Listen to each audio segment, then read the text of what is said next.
Sunday, October 12th, about 2:30 in the afternoon. Steelers are winning 9-3 over the Cleveland Browns, which is good. And I just thought I'd do a little bit of an update. So yesterday was a bit of a project day. It was good. I got a couple of really important things done on Saturday morning. I took the boat across the South River to a bay called Selby Bay. Anchor yacht base in there graciously allowed me to fuel up for a bare minimum of diesel and fill up my water tanks, which had been sorely needed. So that was great. And then I went in and did my laundry, made another trip to West Marine, just picked up some floating line to better secure the dinghy to the boat, and did some grocery shopping. So that was a pretty full day. And today has been a little less productive.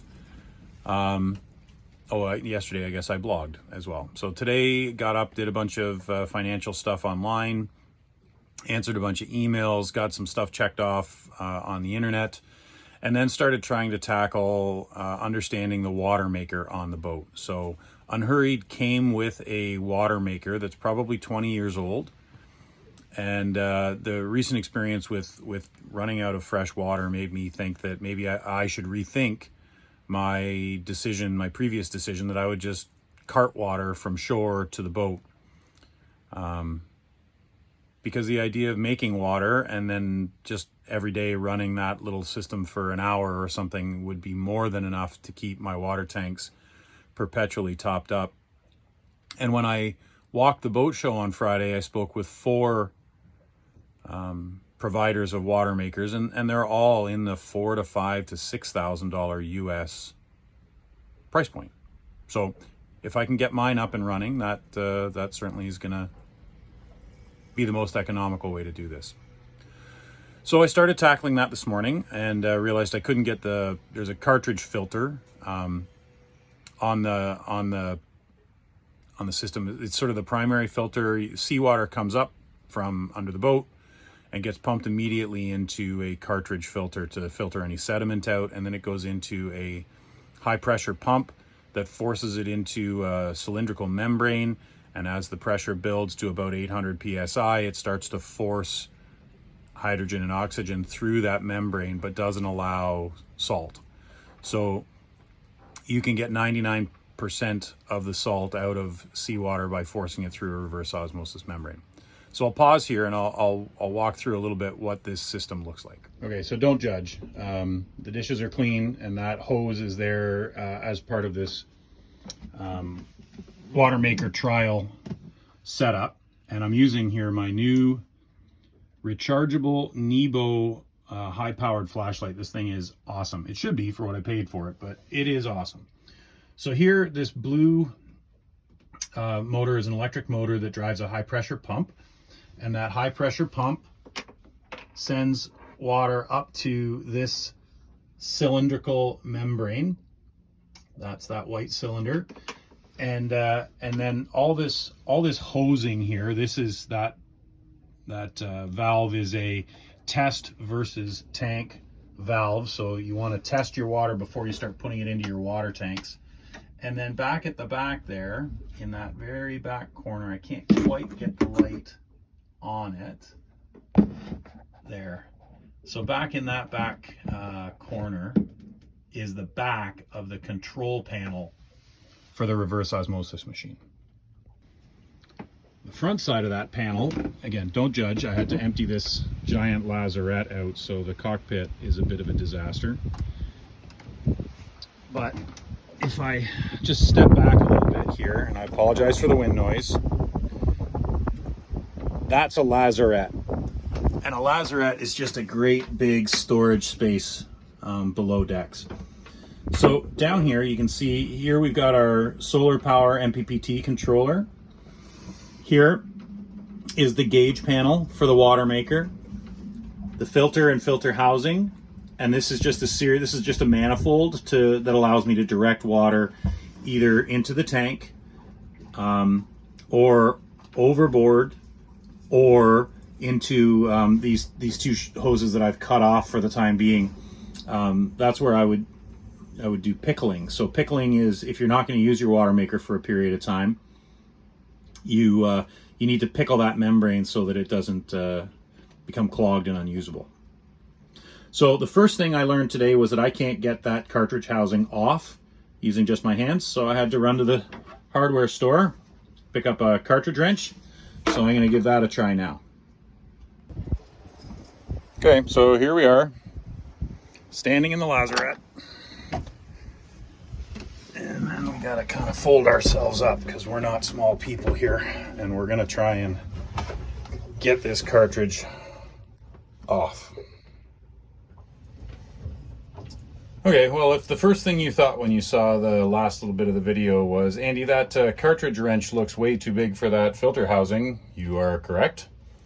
However, I happen to have an oil filter wrench aboard, and that was a struggle, but managed to free this. And so you can see there's a filter inside there, and there's some kind of gross liquid. The good news is it does not smell like water. It smells like alcohol, frankly, which probably is a really good sign, meaning that the previous owner has perhaps properly pickled this. So that would be an exciting turn of events. Okay, on to the next step. Okay, so the cartridge and filter were a little gross, so I gave them a quick clean. I got to be careful because apparently chlorinated water can damage the RO membranes. So I gave it a clean with chlorinated water and then a rinse in seawater, and now I've primed that filter housing full of seawater. Again, not ideal. I'm in a bit of a brackish creek as opposed to being out in sort of the more open ocean, but we'll work with what we've got. Okay, so the pre-filter, the sediment filter is primed. Get my flashlight. And ready to go. And then this valve, we have to make sure, I don't know if you can see that little arrow there. So that is pointing towards the testing line, right, which is going up into the kitchen sink. So we want to make sure that we don't contaminate our water tank with whatever we're about to do here. Turn on the water maker at the panel, and then I think we're gonna try and make some water.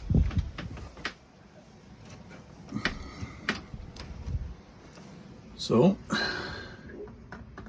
gonna turn on the reverse osmosis in operation switch and then watch to see what happens.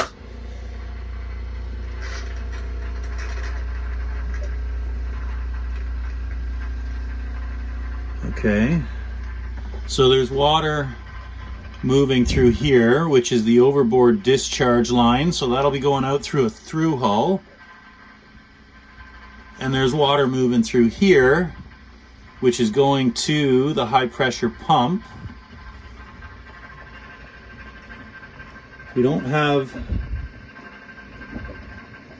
We shouldn't be getting anything out the testing line because we're not putting any pressure on, and we're not putting any pressure on the RO membrane at the moment. Oh, and this is going through a through hull that I can't see. It's going through the cockpit drain through hull, so maybe this is all I can learn for the moment. Well, it's 4:35 and the rain has started outside, so it's time to quit on the watermaker project for the day. Largely unsuccessful, but I think I learned a lot, and I tried some things that probably scared me, and realized that this is not as complicated a piece of equipment as I anticipated it was. It seems like the primary problem is I can't get the high pressure pump to hold a prime. So I'll try and sort out what other problems there might be that are, or what other things I can do to try and solve that problem. But yeah, at some point you just got to give up for the day and have a beer. On the plus side, I solved a couple of other problems with that trip to the hardware store. I was able to get, those clip-in, snap-in hose end fittings. I was able to find a packet of those that had the correct ratio of male to female ends. So now I've got a functional hose that can go to the bow anytime I'm hauling anchor up, and I have a deck pump, a deck pressure pump that will suck up seawater and pump it out that hose. So as the chain on my anchor comes in and it's been laying in the muck, that chain, you want to be able to clean it. And up until now, all I've been doing is taking a bucket with a rope after the chain is in and splashing around some water on the foredeck to clean up. But that muck is going down into the anchor locker. So that'll stink and it'll, cause the chain to fail prematurely. So I've got a solution in place now for that deck pressure pump, which is very nice. And then the sort of funny one that's been bothering me before I went to the North Channel, there's a cable when you shut a diesel engine off in some cases, not all, but on the older stuff, instead of turning power off to the diesel, what you want to do is choke it for air, starve it for air. So there's a control cable that comes out at my engine control panel, had a big black plastic knob on it, and that plastic knob broke before I went to the North Channel. So I've been looking for a 1/4-inch female threaded knob of some kind to replace it with, and Ace Hardware here in Annapolis actually had something. So I bought 2 of those. So I've got one of those installed on the diesel starve air control line, or whatever you call it.